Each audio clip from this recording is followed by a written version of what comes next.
সিলেটে হযরত শাহজালাল রহমতুল্লাহ আলাইহি মাজারে গণ ইফতারের রেওয়াজ প্রায় ৭০০ বছরের। ঐতিহ্যের সেই ধারা চলছে আজও। প্রতিদিন ২৫০ থেকে ৪০০ মানুষের ইফতার ও সেহরির আয়োজন করে মাজার কর্তৃপক্ষ। ভক্ত আশেকানরাই খাবারের যোগান দিয়ে থাকেন। সিলেট থেকে কামরুল ইসলাম মাহির তথ্য ছবি নিয়ে একটি ডেস্ক রিপোর্ট দেখে নেব। সারা বছরই হযরত শাহজালাল রহমতুল্লাহ আলাইহির মাজারে ভক্ত ও দর্শনার্থীদের ভিড় থাকে। রমজানেও হয় না ব্যতিক্রম। রোজার মাসে মাজারের ভক্ত আশেকানদের জন্য করা হয় ইফতারি ও সেহরির আয়োজন। আসরের নামাজের পরপরই মাজার আঙিনায় জড়ো হতে থাকেন বিভিন্ন শ্রেণী পেশার মানুষ।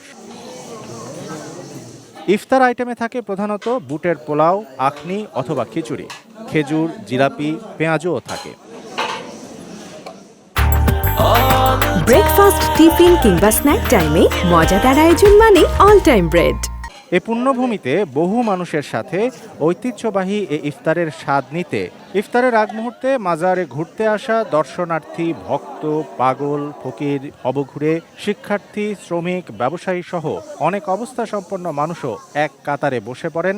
সাইরেনের শব্দের সঙ্গে সঙ্গে ধনী গরিব সবাই একসাথে ইফতার করেন। পূর্ব আমল থেকে আমরা ছোটবেলা থেকে দেখি আমি এভাবেই চলতে আছে।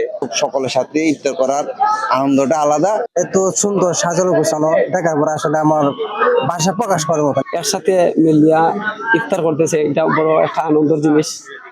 ধনী গরিব সহ নানা শ্রেণী পেশার মানুষের এক কাতারে বসে এমন ইফতারের আয়োজন অসাম্প্রদায়িক বাংলাদেশেরই প্রতিচ্ছবি বলে মনে করেন সবাই। যখন আল্লাহর অলির দরবারও মানুষজন আয়, এখানে বেশিরভাগ মানুষজন আয় গরিব মানুষ। তারা যখন আয় আল্লাহর অলির দরবার, এটা তখন তাকিও যখনই আপনি বড় বড় দরবার শরীফে যাইবা, গেলেই আপনি এটা মাঝে আপনি ফ্রি খানি পাইবা, দেওয়া হয়। আমরা এই হিসাবে তার লাগে ইফতারের আয়োজন করি। Shamsul Arefin, desk report, ATN news.